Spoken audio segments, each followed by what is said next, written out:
À l'occasion d'un chantier de construction aux portes de Paris, sur une boucle de la Seine, ressurgit du passé un lieu oublié de toutes les mémoires, où s'est écrite une des pages les plus prestigieuses de l'histoire de France.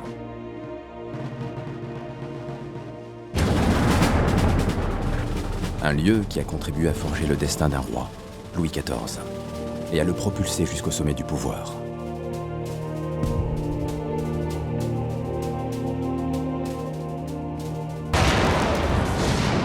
C'est ici, au fort Saint-Sébastien, que le jeune roi a entraîné avec génie ses armées pour les préparer à la conquête de la Hollande, puis de l'Europe. C'est ici que Louis XIV s'est préparé à devenir le roi Soleil, le monarque le plus craint et admiré de son époque.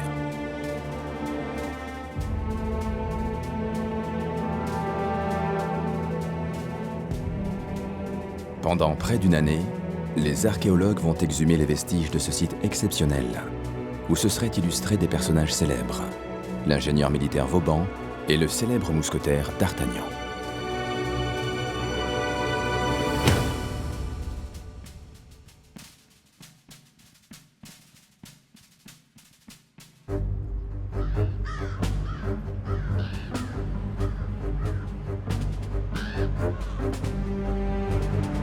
En 2010, la découverte de vestiges lors de fouilles préalables à la refonte d'une usine de traitement des eaux usées, aux abords de la forêt de Saint-Germain-en-Laye, à l'ouest de Paris, déclenche une vaste opération archéologique. L'INRAP, l'Institut de recherche archéologique préventive, ouvre un chantier gigantesque. 28 hectares à fouiller dans le délai de 10 mois convenu avec l'État et l'aménageur. 35 archéologues se lancent dans une course contre la montre. Première tâche, décaper les 60 cm de terre, 168 000 m3, qui recouvrent le site. Au cours de cette phase de terrassement, les premières découvertes mobilisent l'équipe. Des trous empierrés signalent la présence de nombreux poteaux.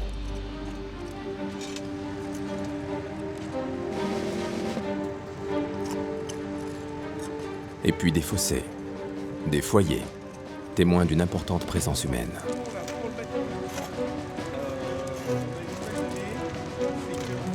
Pour Séverine Hurard, qui dirige l'équipe d'archéologues, les dimensions et l'agencement des structures mises au jour confirment que les vestiges sont ceux d'un camp militaire. Les données qu'on va recueillir ici sont celles de l'organisation de ces sociétés militaires dans un fort de type un peu archaïque, puisqu'en fait on a un camp dit à la romaine, c'est-à-dire une organisation rectangulaire sur un plan presque orthonormé à l'intérieur qui correspond à ce qu'on faisait déjà à l'époque romaine. Des camps militaires, on en connaît sans doute beaucoup pour la période, mais des camps militaires fouillés, je pense que là le nombre se réduit à quelques-uns qui se comptent sans doute sur les doigts de la main. Donc on a effectivement peu d'informations et finalement les structures que nous sommes en train de fouiller vont devenir une sorte de référentiel pour la société militaire. Et c'est la recherche en archives initiée au moment de cette enquête, de ce début d'enquête, qui a permis de mettre en évidence l'existence du fort et de retrouver des documents d'archives, donc documents écrits mais aussi documents cartographiques, qui précisaient sa localisation.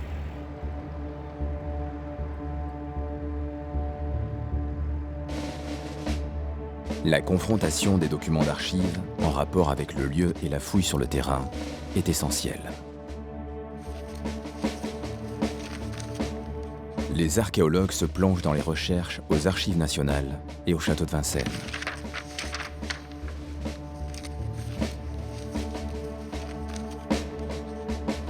Olivier Baucher est aidé par le général Michel Hanoteau, spécialiste de l'histoire militaire.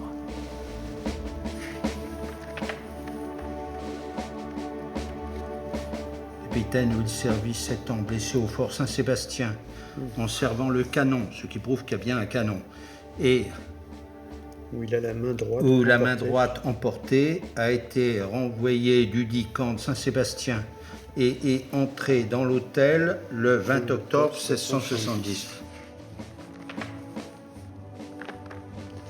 Ce qui est curieux, c'est que vous avez le fort de Saint-Sébastien, vous avez le camp d'Achères, vous avez le camp près de Colombes, qui semblent tous montrer que ça apporte au même lieu. Pourquoi ? L'appellation première du camp, ce serait le camp de Saint-Sébastien, qui est lié en fait à une petite chapelle qui a été fondée au XVIe siècle près de la ferme de Frémaville. Et je pense que le camp a pris le nom de cette chapelle.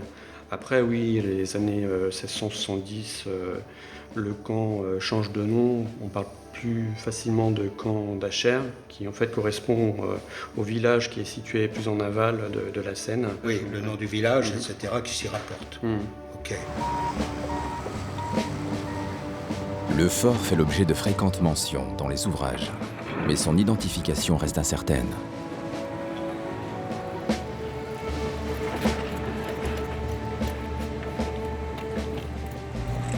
On met en évidence pour la première fois les vestiges de ce fort, notamment matérialisés par cet énorme fossé défensif qui délimite une place forte de près de 500 mètres de côté. Protégés par la couche de terre, les soubassements de la formidable fortification ont traversé les siècles presque intacts.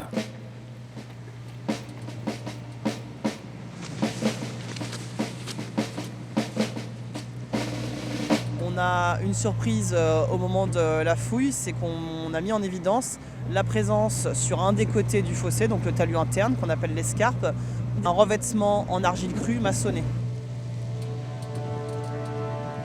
Séverine et son équipe sont très émus par la découverte de cet étonnant ouvrage miraculeusement conservé, dont le procédé de fabrication les intrigue beaucoup. Cette escarpe maçonnée, on la trouve sur 3 mètres de hauteur et sur la totalité de la longueur du fossé. Donc on a un volume d'argile crue absolument considérable qui a été mis en œuvre dans une technique de maçonnerie pour protéger le fossé de l'érosion, mais surtout pour absorber les chocs des coups de boulet, ce qui est le rôle principal de cette escarpe maçonnée en argile crue. Je dirais qu'ici, c'est vraiment l'archéologie qui sert de moteur à l'enquête et qui a impulsé une nouvelle dynamique autour de ce site pour lequel on est allé chercher les compétences d'un certain nombre de spécialistes, notamment d'historiens. Je voudrais vous montrer ce que vous n'avez pas encore vu, c'est-à-dire l'essentiel de la fortification dit camp à la romaine, c'est cette fortification sur le plan. Donc on a quelque chose de vraiment unique, plutôt parfaitement conservé de cette technique de maçonnerie en argile crue. On a confié les échantillons à un laboratoire qui s'appelle le Cratère, qui est situé à Grenoble, qui est un laboratoire spécialiste de l'architecture de terre crue. Ils sont très intéressés par le sujet parce qu'ils m'ont répété, après avoir rendu l'étude, qu'il n'y avait pas d'équivalent en Europe ou ailleurs et qu'ils n'ont aucun équivalent connu. L'équipe de fouilles vient de mettre au jour un objet unique. La découverte n'en a que plus d'importance encore. Mais pourquoi un ouvrage fortifié d'une telle dimension a-t-il été édifié près de Paris en pleine période de paix? Il faut bien sûr répondre à cette question cruciale, mais aussi finir la fouille dans les délais. Les jours défilent, et il reste encore des centaines de mètres de fossé à mettre au jour sur les 28 hectares du site.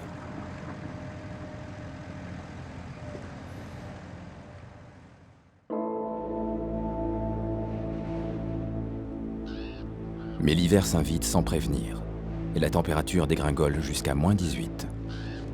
L'équipe, impuissante, ne peut que constater les dégâts causés par le gel.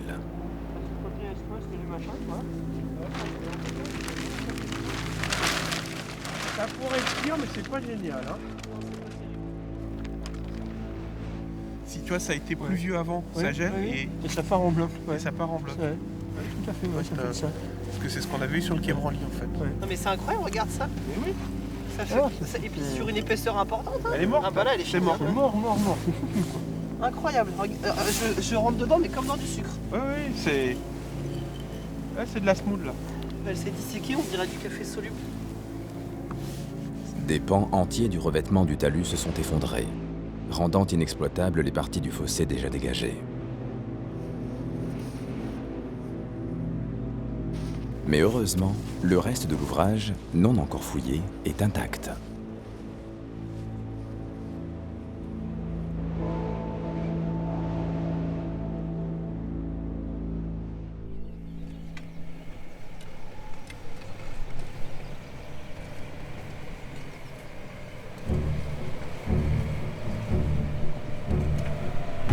Après plusieurs jours d'interruption, le redout s'installe.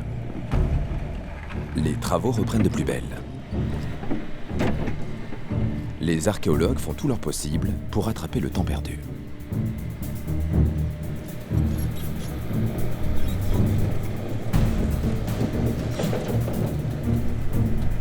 Afin de retrouver les techniques employées pour édifier la fortification, Séverine a en parallèle de la fouille recours à la restitution virtuelle de l'ouvrage.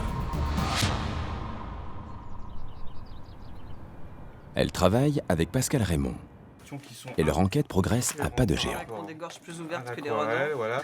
Maintenant qu'on a terminé de décaper la totalité de la fortification du fossé et qu'on a donc fini les 450 mètres qui restaient, ce qui apparaît clairement, c'est que le plan aquarellé conservé à la mairie d'Herblay, qui nous servait un peu de base de départ, n'est pas tout à fait juste, puisqu'on voit bien que déjà les bastions d'angle n'ont pas du tout la même forme. Ils sont beaucoup plus ouverts en réalité qu'ils ne le sont sur le document.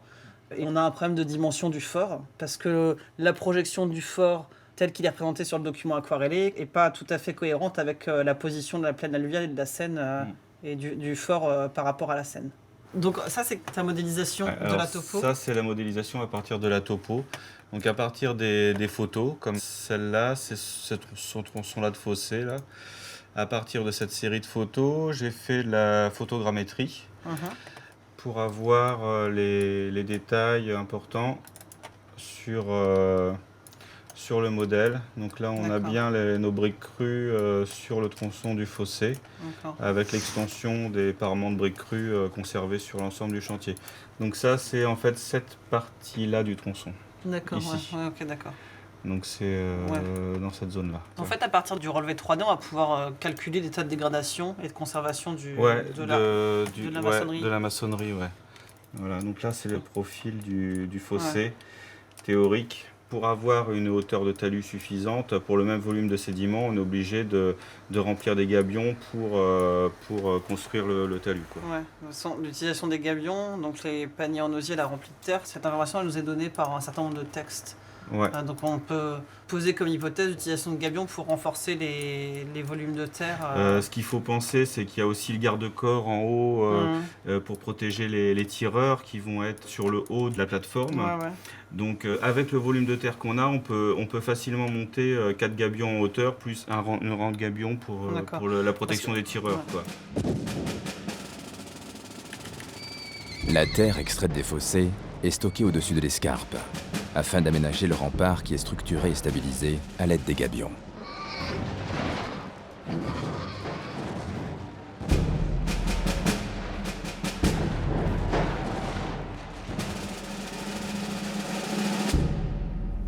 Ce qui est intéressant également, c'est que le fort est construit à quelques kilomètres du château de Saint-Germain-en-Laye. Et on sait que le roi se rend régulièrement sur le fort Saint-Sébastien pour participer aux exercices militaires, passer les troupes en revue et commander certains exercices également. Hop, on va mesurer là. Vous êtes ici au château de Saint-Germain, dans lequel Louis XIV est né. Voilà le château dans lequel Louis XIV vit, avec la reine, avec sa cour, avec ses gardes, etc. Et c'est de ce château que le roi va partir pour le camp de Saint-Sébastien.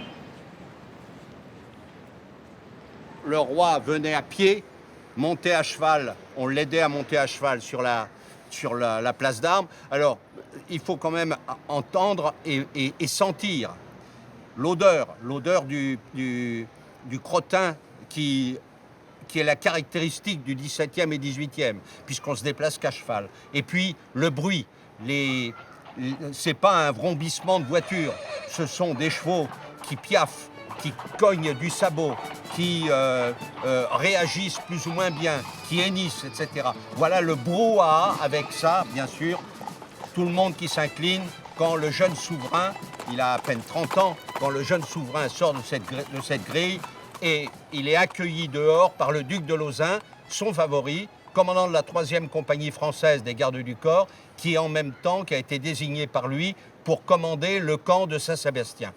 Vous avez dans cette direction le fort Saint-Sébastien, qui est à vol d'oiseau à 2 lieues, soit 8 km, et qui pourra être rejoint par la troupe au grand galop en environ 20 minutes.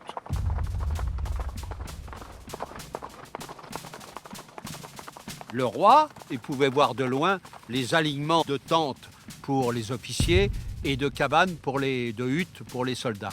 Ce qu'il y a, c'est qu'il faut vous représenter ce que c'est qu'un campement. Un campement d'un bataillon, c'est une rue qui est assez large, et puis de part et d'autre, distribuées autour de 2 petites rues, des huttes alignées avec les entrées tournées vers la grande rue. Voilà à peu près la vision, avec en tête les officiers et en queue les vivandiers. Voilà. Donc de loin, ils pouvaient très bien repérer ces bataillons, d'autant plus que le bataillon est signalé par ces drapeaux qui sont fichés dans le sol à la tête de la compagnie. On a ici décapé déjà une surface équivalente à 28 hectares.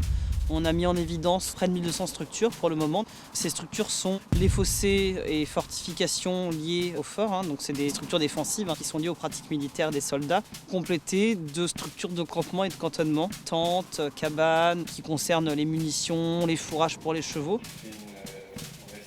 Olivier Baucher a mis la main sur un document précieux. Le procès-verbal de réception des travaux de maçonnerie et charpenterie du fort. Donc tu vois là sur le document, en fait, ce qui est intéressant, c'est qu'on a un certain nombre d'écuries qui ont été identifiées, qui sont ces grands bâtiments de 70 mètres de long globalement, avec les poteaux en double alignement. Ce qui est compliqué, c'est qu'en fait, on sent qu'entre cette partie du décapage et du camp et la partie plus à l'est, on a sans doute un problème de lecture des poteaux à cause des problèmes de conservation. Alors que de ce côté-là, sur l'ouest, on a 2 écuries complètes parallèles, conservées le long de ce qui semble être les alignements correspondant au campement des cavaliers. Je ne sais pas ce que toi, tu as pu mettre en évidence dans les sources d'archives. Oui, alors d'après la réception des travaux, qui est conservée aux archives nationales, effectivement, on a une description de plusieurs dizaines d'écuries. Il y a 2 modules, en fait. On a des écuries de 69 mètres, donc on est quand même assez proche des vestiges archéologiques, et un autre module de 112 mètres. D'accord. Donc il y a des petites et des grandes. Voilà.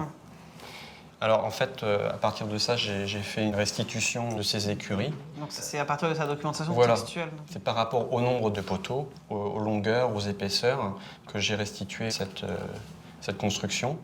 Et au-dessus, donc, on a la couverture de planches.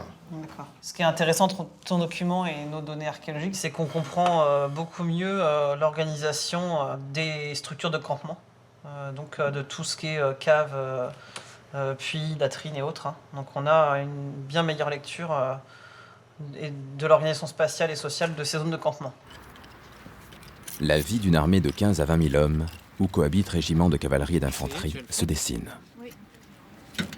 En vaisselle, tu as des choses, toi ou Oui, je dois avoir peut-être 4 ou 5 pots entiers, cassés. Donc, j'ai des marmites. J'ai aussi celle-là, avec une poignée assez particulière. Elle est cassée, la poignée? Peut-être que ça servait à poser la cuillère. L'ouverture, elle est normale? Oui. Ou un système de préhension, on y met très bien le pouce pour la maintenir. On en a trouvé d'autres? Sur ma structure, c'est la seule. Ouais. Sur les autres, je sais pas.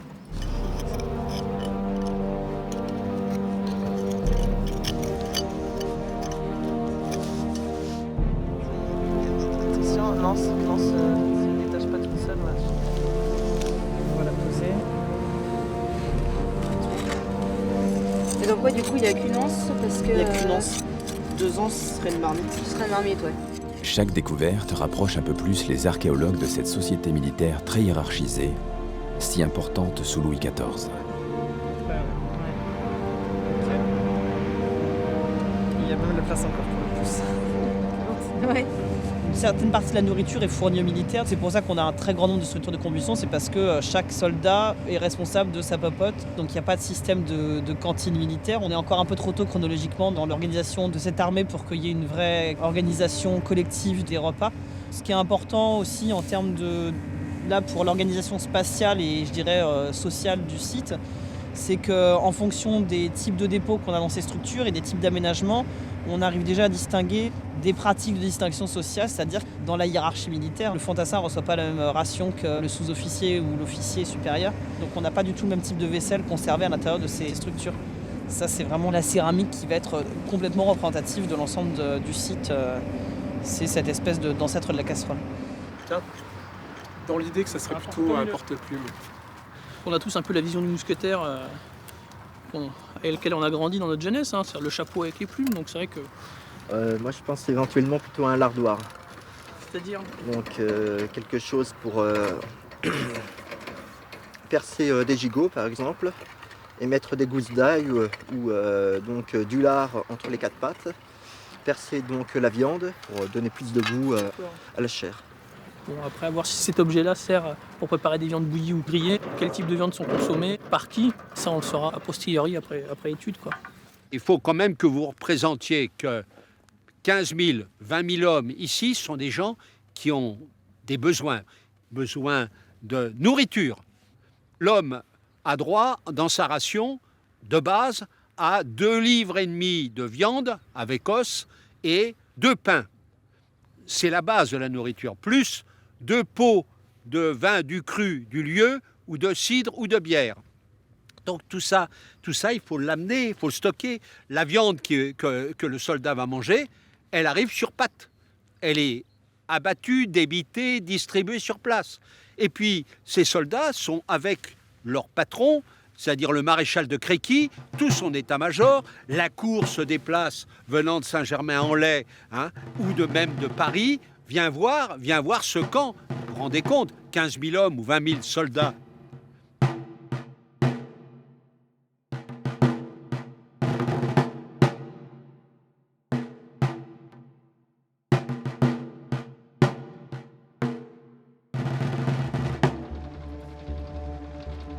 Après 6 mois de chantier, le bilan est impressionnant. Au total, 13 écuries, 25 caves, 200 structures de combustion, 97 cahutes, 1800 mètres de fossés défensifs auront été mis au jour. Aucun canon, ni même un fleuret n'ont été trouvés, à l'exception de quelques balles de mousquet. Mais nous sommes sur un terrain d'entraînement, et pas sur un champ de bataille. Les soldats ont bien sûr emporté leurs armes lorsqu'ils ont levé le camp.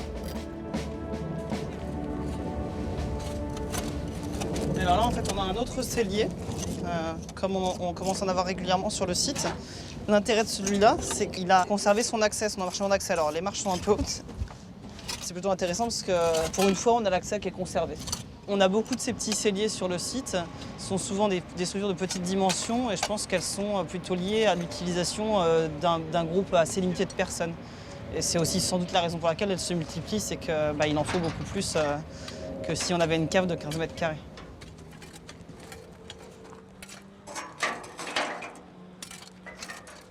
Les celliers étaient soigneusement fermés pour conserver les vivres au frais.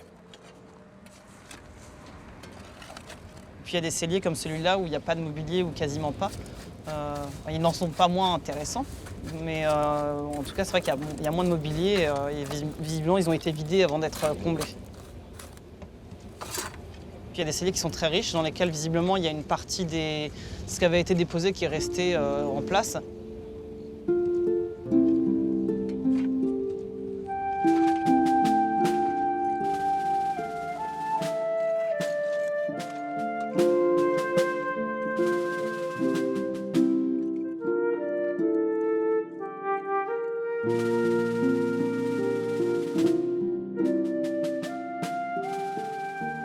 Louis XIV va établir une armée régulière de volontaires. Et pour avoir des volontaires et des réguliers, il faut les payer. Donc il va les solder. Ça existait déjà, la solde. Mais là, ça va être une solde régulière. Tous les 15 jours, le soldat va toucher son prêt. Alors, ça, c'est une des petites pièces un peu anecdotiques qui est néanmoins hyper intéressante parce qu'elle traduit les aspirations spirituelles de nos soldats. Mais c'est vrai qu'elle a quand même une bonne qualité elle est très belle, ouais. de relief. Elle a été trouvée au décapage dans une des cabanes qui se trouve dans ce secteur-là, dans une des bâtiments excavés. Oui, une des plus grandes cabanes du secteur. Ouais. Ouais. Elle est oxydée, la couleur a changé, c'est une couleur verdâtre. Donc on a un Christ sur une face et la Vierge Marie de l'autre, avec une finesse d'exécution qui est quand même assez remarquable.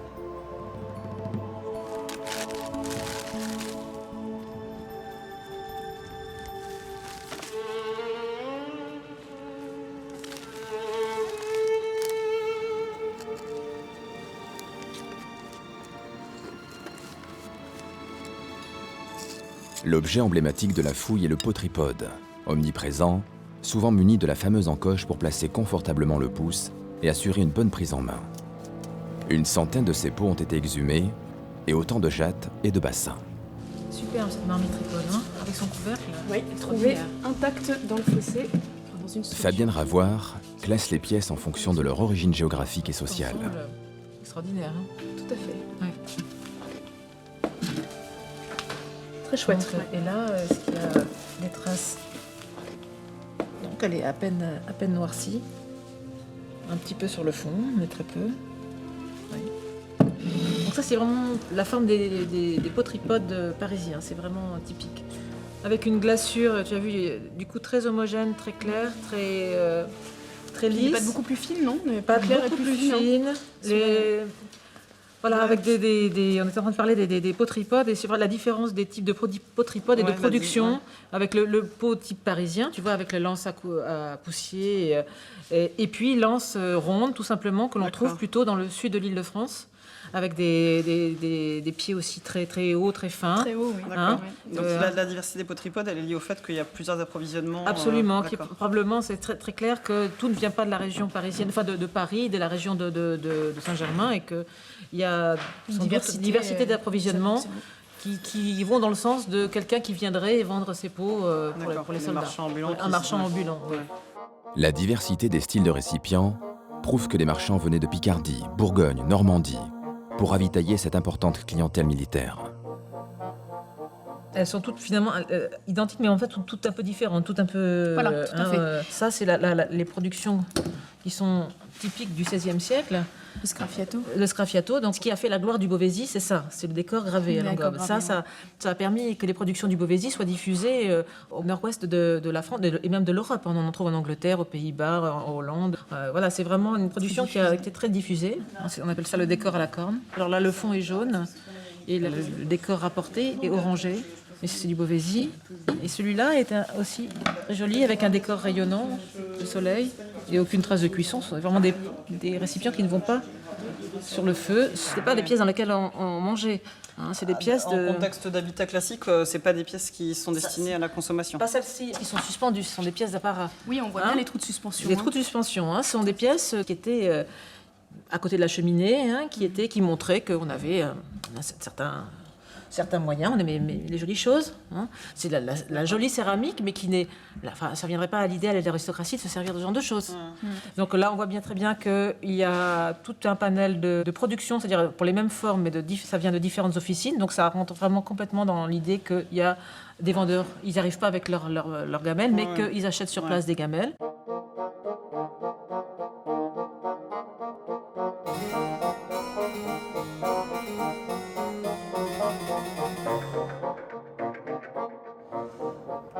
En fait, donc c'est un petit pot en grès du Beauvaisis, et on pensait soit un encrier, soit une albarelle, donc un petit pot à onguent pour des préparations médicinales.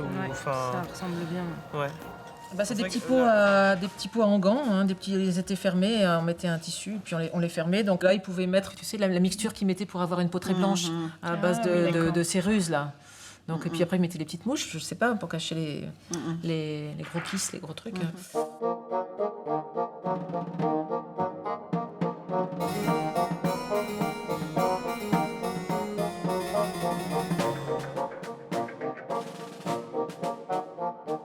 Accessoire indispensable du soldat, la pipe.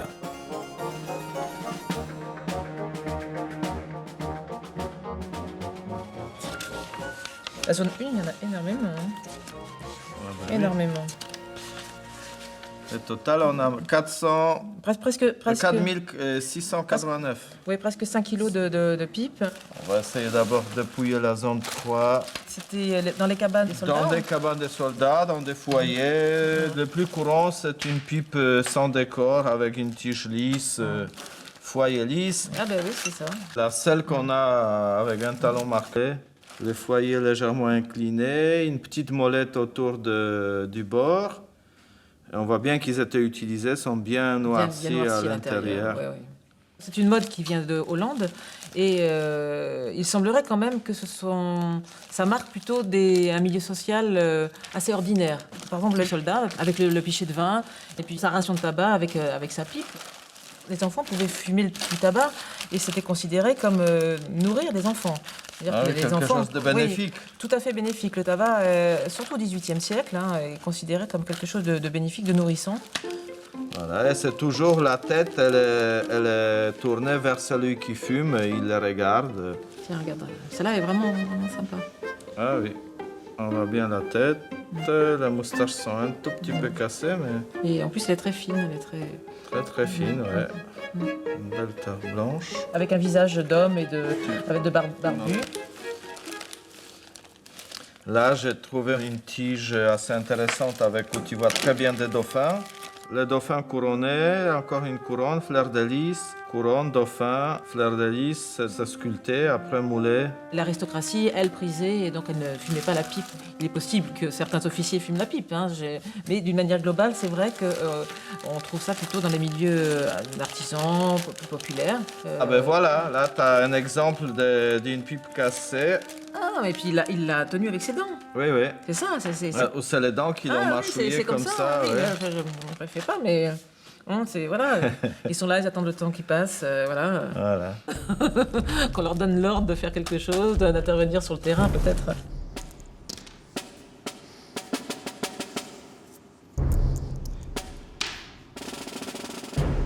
L'emploi du temps du soldat, la vie du soldat, c'est l'attente. Oui, 90% du temps, il est en attente qu'on lui donne des ordres pour partir, pour marcher, pour monter à l'assaut, etc. Et ces 90% de temps, eh bien, il faut les utiliser. D'abord, il va manger, c'est la première chose, qui est la chose la plus importante. Ensuite, eh bien, il va dormir. Et puis enfin, il va jouer, il va fumer, il va discuter, il va chanter. Il attend tout le temps. Hein. C'est un paroxysme, la guerre. L'organisation du camp, c'est une grande avenue, une partie du camp, une autre partie du camp. À la tête du camp, il y a les drapeaux, les timbales ou étendards, les timbales. L'idéal, pour appréhender un site de cette ampleur, serait de pouvoir l'embrasser d'un seul regard. Mais la zone est interdite de survol. Séverine fait appel à Thomas Agori, un spécialiste un peu particulier des prises de vues aériennes. C'est vrai qu'on a du mal à avoir une vision globale de l'ensemble. Ouais. Si tu n'arrives pas à avoir la surface complète, c'est pas grave. J'aimerais bien avoir une vision un peu plus globale. Autour de l'enclos. Voilà.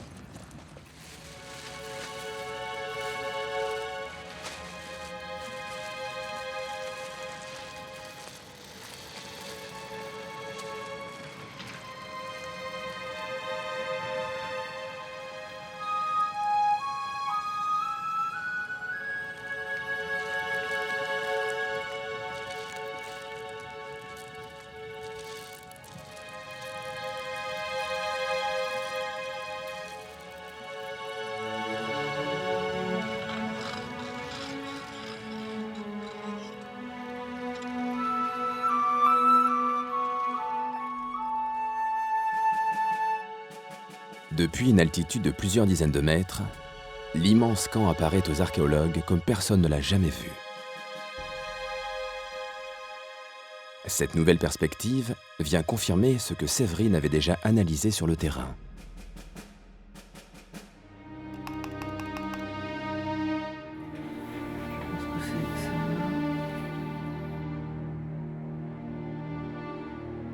Elle se focalise aussitôt sur une large bande claire. Il s'agit d'un second fossé de fortification qui vient recouper le premier. Le fort Saint-Sébastien a décidément une histoire bien plus complexe qu'on le supposait. Xavier, viens voir les photos de Thomas. Sur les photos, on voit très bien, sur celle-là en particulier, le bastion d'angle. Et puis ici, ce qu'on a pressenti sur le terrain, mais c'est cette deuxième fortification qui vient recouper la totalité du bastion, qui est clairement postérieure. On a une deuxième fortification. Oui, on le voit, le trait foncé sur le blanc, là, voilà, c'est là, il est super assez net. net. Ce qu'on a en plan à l'issue de la totalité du décapage, c'est ce fossé-là qu'on perçoit cette deuxième fortification qui apparaît et qui vient recouper le bastion d'Angles. Ouais, et là, dans ce cas-là, ton hypothèse fonctionnerait parce que les bâtiments qui ont l'air d'être perpendiculaires recoupe le comblement du premier fossé. Mais ça veut surtout dire que pour pouvoir construire le deuxième fossé et la deuxième fortification et installer les deuxièmes structures du camp, il rebouche le premier. Ça veut dire que le deuxième camp remplace le premier. Ah oui, ah oui. Je sais pas si tu te rappelles, il y avait un document cartographique dans le rapport du diagnostic. Si, oui, qui est représenté en bleu, oui, c'est ça. Qui est celui-là, et en fait qui représentait une fortification qui était en partie conservée en forêt de Saint-Germain, sous forme de micro-relief, et qui serait cette partie en pointillé bleu là. Donc là, c'est un document cartographique du 19e. Je pense que ce qu'on a capté, c'est cette fortification-là. Cette grande fortification semi-circulaire qui doit faire pas loin de 4 km de circonférence. Donc si c'est cette fortification-là, c'est un truc gigantesque. Ça veut dire qu'on a un campement combien d'hommes dedans de 16 à 30 000 hommes. On passe à une superficie, c'est une fortification qui va faire 200 hectares. 200 hectares, oui, c'est l'équivalent de, je sais pas, 300 terrains de rugby ou de football, quoi, quelque chose dans ce goût-là. C'est énorme, c'est gigantesque. Par-dessus le premier camp dit à la romaine, un nouveau camp 6 fois plus grand a été édifié. Mais au service de quelle formidable ambition! Devant l'ampleur de cette découverte, Bertrand Triboulot, le prescripteur de la fouille, consulte Jean-François Pernaut, spécialiste des places fortifiées. Jean-François, on a une représentation du fort Saint-Sébastien, du grand camp Saint-Sébastien, qui correspond à ce que Séverine a pu voir avec le cerf-volant. Mais le premier camp qui est ici, le premier fort, est construit à partir de 1669. Oui, c'est d'ailleurs juste après la fin de la guerre de dévolution. Oui, 1670, on construit celui-ci. Pour se préparer à bien montrer qu'on est très fort. À l'origine, peut-être pas pour faire la guerre immédiatement, mais on ira la faire à cause des conditions économiques avec les Hollandais. On est vraiment dans la France moderne, celle où tout est réglé, régulé, et on n'avance plus comme des hordes, mais en bataillon, en ordre serré. Eh bien, pour prendre une ville ou la défendre en ordre serré, on met ces défenses qui sont elles-mêmes des preuves géométriques d'une pertinence, puisque l'espace entre les redans et les bastions, c'est la portée d'un fusil, alors que ici, beaucoup plus petit, c'était la portée d'un mousquet. Nous sommes passés donc d'Érard de Bar-le-Duc à Monsieur de Vauban. Quelque part, on assiste à la naissance d'un roi, d'un nouveau grand monarque, d'une grande puissance. Ah là, il commence à être vraiment l'homme qui rêve de sortir de ce château du XVIe siècle qui est Saint-Germain. Il va devenir le roi Soleil, en commençant par les travaux des jardins de Versailles, et puis les retouches de la maison de son père. Il est, nec pluribus impar, celui qui domine l'ensemble de l'Europe. Le camp Saint-Sébastien, avec cette métamorphose spectaculaire, s'impose soudain comme un lieu essentiel de la préparation des troupes de la Maison du Roi, à la veille de se lancer dans la guerre des Provinces Unies, la guerre de Hollande. Sur le chantier, nouvelle surprise. Les archéologues découvrent une série de tranchées en zigzag, telles que Vauban les développera plus tard, lors des grands sièges du règne de Louis XIV.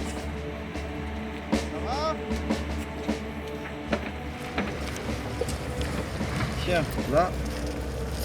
Donc j'ai suivi la tranchée 6004. 6004, ce serait une des tranchées parallèles au fort. Donc le deuxième état. Voilà, qui servait pour donc les soldats pour se retrancher et partir en attaque vers le fort. Et ça commence à ressembler à ce qu'on connaît en théorie des 3 parallèles de Vauban. Donc il s'agit de tranchées parallèles qui sont reliées entre elles par de petites tranchées en zigzag. En général, voilà le plan en fait des tranchées d'approche disposées sur le bastion sud-ouest du fort Saint-Sébastien. Alors ce qui est intéressant, c'est que d'abord, on a la connexion entre les deux réseaux par cette parallèle, qui semble être proche des parallèles de Oui, c'est la parallèle, oui. Voilà. Donc on est globalement à 150 mètres du fossé. Et ce dont on se rend compte, c'est qu'on a un premier réseau complexe en zigzag qui se développe d'ouest en est vers le bastion. Alors quand même, on voit bien que nous sommes dans un camp d'entraînement avec une démonstration de travaux d'approche. Ces travaux d'approche ont pour but d'attaquer en tenaille le bastion. Vous avez donc les petites parallèles qui sont reliées par des boyaux en zigzag et vous avez les batteries afin de battre en brèche le bastion, le faire écrouler pour permettre l'assaut. Ici le bastion, vous avez les tranchées en zigzag qui vont remonter. Vous avez une petite parallèle, hein, comme celle-ci ou comme celle-là, à portée de tir. Et les soldats ne souhaitent pas du tout être tués, donc ils restent bien au fond de leur tranchée, de façon à attendre le moment où ils recevront l'ordre de partir à l'assaut. En fait, ce qui est quand même très intéressant, c'est que pour autant que je puisse en juger, j'ai vraiment l'impression que c'est le premier témoignage archéologique de tranchées d'approche. On n'en a jamais exhumé jusqu'à présent. Sauf sur les champs de bataille de 14-18. Oui, c'est des techniques qui perdurent au 19e et puis au 20e. Et au 20e, oui. Voilà. Séverine approfondit ses connaissances sur les subtilités de la guerre de tranchées au XVIIe siècle avec l'historien Hervé Desrévillons. C'est la preuve que un des entraînements principaux sur ce fort, c'est celui de comment prendre un bastion. Dans la guerre de siège, de toute façon, les combats sont toujours orientés, dirigés sur un point particulier du dispositif. Donc ce qui est tout à fait remarquable ici, c'est qu'on a le dispositif complet. C'est-à-dire on a les tranchées d'approche, on voit ces tranchées qui sont donc dans une forme sinueuse pour éviter les tirs en enfilade. Hein. On a cette fameuse parallèle.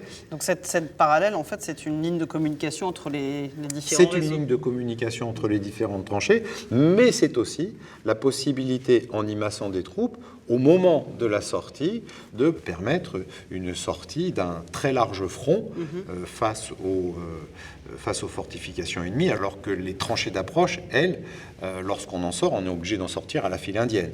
Du coup, ce qui est extrêmement... ce qui n'est pas suffisant pour mener une attaque massive.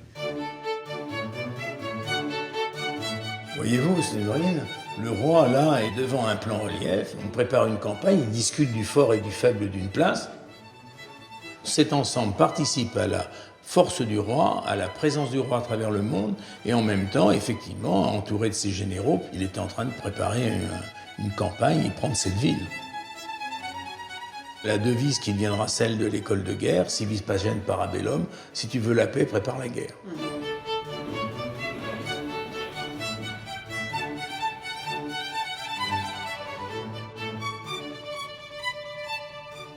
Est-ce qu'on peut supposer que pour le camp d'Acher, le fort Saint-Sébastien, Louis XIV et son état-major disposaient d'une maquette de ce type ou d'un document qui leur permettait de... Alors vraisemblablement, il y a dû avoir une petite maquette, pourquoi pas. Je pense même qu'il pourrait avoir une maquette avec des retombées, c'est-à-dire des parties mobiles sur le plan au papier. C'est de l'ordre du possible. Une maquette aussi perfectionnée, non. Donc en fait, toute proportion gardée, si on occulte les arbres, la ville en arrière-plan sur cette partie qu'on n'a pas sur le fort Saint-Sébastien, on a une image assez fidèle à ce qu'on a sur le fort, c'est-à-dire les courtines, le bastion d'angle et puis les tranchées d'approche qui s'avancent en direction du bastion pour le battre en brèche. Nous sommes là devant véritablement avec le fort Saint-Sébastien et ses tranchées d'attaque, dans les premiers balbutiements de la constitution d'une manière régulée du siège. Le fort Saint-Sébastien est une maquette d'instruction, grandeur nature, à échelle 1, et donc ainsi on est véritablement sur la première marge de ce qui va être la théorisation de la guerre réglée, qui sera celle qui va dominer l'Europe pendant 3 siècles. Donc en fait, si je comprends bien, le succès de l'armée de Louis XIV et dans ce contexte précis de la guerre de siège, c'est la préparation logistique, c'est la rationalisation, c'est l'organisation anticipée. Oui, exactement. La guerre de Hollande est sans doute la guerre la mieux préparée. Et on sait forcément, en effet, que envahir les Provinces-Unies obligera l'armée française à un moment ou à un autre l'obligera à s'occuper de Maastricht. On ne peut pas faire sans passer par Maastricht, parce que c'est une place forte réputée extrêmement puissante, qui a une position stratégique très, très importante. Donc on sait qu'on aura à passer par Maastricht à un moment ou à un autre, mais on sait surtout qu'on aura à faire tomber les villes les unes après les autres, et donc il faut s'entraîner à ce type de combat. Ainsi, le grand dessein de la transformation du camp était bien de préparer les troupes à l'invasion des Provinces-Unies, notamment pour briser le monopole du commerce maritime hollandais. En juin 1672, Louis XIV, entouré de ses célèbres mousquetaires, quitte le fort Saint-Sébastien avec son armée. Il franchit le Rhin, prend successivement une quarantaine de villes, et le 10 juin 1673, il est devant Maastricht. Un plan à petite échelle avec une vision beaucoup Pour plus Séverine, large, un voyage aux Pays-Bas s'impose. Accompagnée du général Hanotto et de Bertrand Triboulot, elle gagne la fameuse cité fortifiée. Je regardais, c'est intéressant parce qu'en fait, là, le plan de Maastricht, c'est une place forte assez classique, construite au bord de la rivière. Là, on est sur la Meuse, mais... Il se présente comme ça. Et par contre, ce qui est bien, c'est qu'on voit mieux là. Alors, on a une échelle intéressante parce qu'on voit les tranchées d'approche ici qui font sur la porte de Tours. Oui. On voit la ligne de circonvallation. On voit toute la ligne de circonvallation avec à l'intérieur tout le positionnement des troupes. On voit le quartier du Roi qui est sur la direction d'attaque. On voit le parc d'artillerie et on voit les forces qui sont d'avancée et qui ont creusé. On voit ici la grande parallèle qui permet d'approcher et à partir de la grande parallèle, on va pousser de l'artillerie sur les différentes batteries, direction des places d'armes pour l'attaque.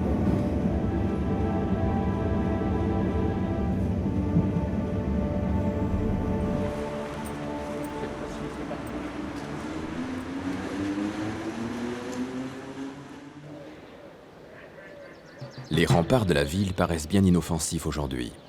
Mais Maastricht était à l'époque l'une des villes les mieux protégées d'Europe. Les trois spécialistes ont rendez-vous avec Wim Dijkman, archéologue de la ville.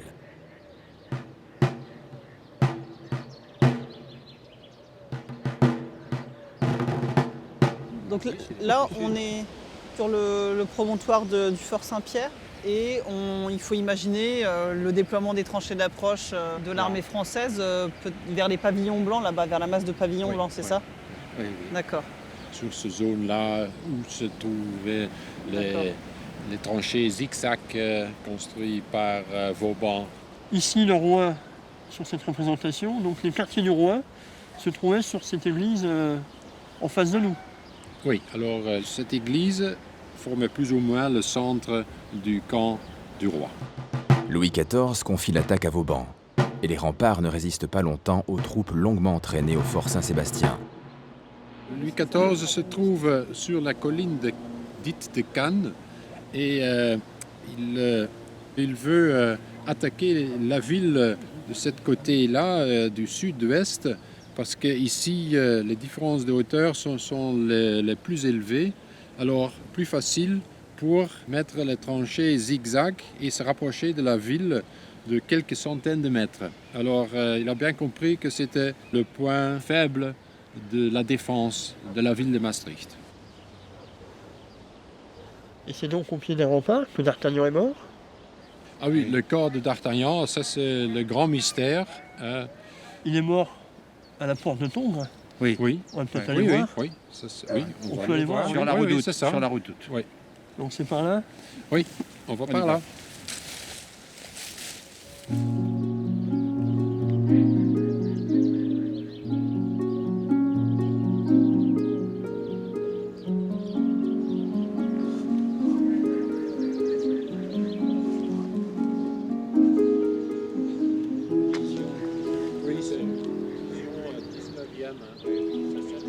Pour moi, ça c'est le D'Artagnan d'Alexandre Dumas, idéalisé dans ce sens qu'on reconnaît le panache décrit dans le roman, et il est trop jeune aussi, parce que c'était un vétéran, c'était le gouverneur de la ville fortifiée de Lille, au moment où Louis XIV lui demandait de venir avec lui pour prendre la ville de Maastricht. Les mousquetaires, de manière générale, sont l'incarnation du roi quand ils montent à la tranchée et qui sont les premiers à mener l'assaut. Oui. Est-ce que d'une certaine manière, c'est pas ce qui va perdre D'Artagnan? Parce que même s'il est âgé, au moment où on leur dit que les tranchées ont été reprises, il est en train de dîner. Il repart, repart au combat alors qu'il n'était pas du tout préparé. Ils font l'effet de pompier qu'on envoie au feu. Il n'était pas prévu qu'il donne l'assaut. On va le chercher parce que le roi le demande et il prend quelques mousquetaires avec lui et réattaque. Et il entraîne avec lui toute la compagnie qui remonte à l'assaut alors qu'elle était au repos. Bon, et puis il se fait tuer. Et ben ils vont aller le rechercher. Ça va être un maréchal des logis de Saint-Léger qui va ramener son corps. Mais 80 mousquetaires vont y laisser leur vie. Ça montre aussi le charisme de cet individu qui est vraiment un héros. La ville, réputée imprenable, tombe lorsqu'un déluge de 5000 boulets de canon s'abat sur le point faible de ses remparts. La prise de Maastricht s'opère en 13 jours, alors qu'un siège durait habituellement de longs mois. Du jamais vu. Ce jeune monarque audacieux, qui révolutionne ainsi l'art de la guerre, impressionne toute l'Europe. La redoutable efficacité de la préparation militaire, enseignée au fort Saint-Sébastien, est démontrée de manière éclatante. Le camp d'entraînement de terre et de bois, révélé par le travail des archéologues, a façonné la première armée de métier. Elle va incarner la puissance et les ambitions du roi de France. La guerre de Hollande, qui se termine en 1678, permet de gagner l'Alsace et la Franche-Comté. Elle consolide également la frontière nord du royaume. La physionomie de la France nous est désormais familière, même si la Lorraine n'en fait pas encore partie. Colbert annonce au roi que le peuple de Paris, bourgeois et nobles réunis, s'est cotisé pour dresser sur la place des Victoires une statue à sa gloire. Louis le XIVe est devenu Louis le Grand. 10 ans plus tard, il s'installera à Versailles, inaugurant le long règne du roi Soleil.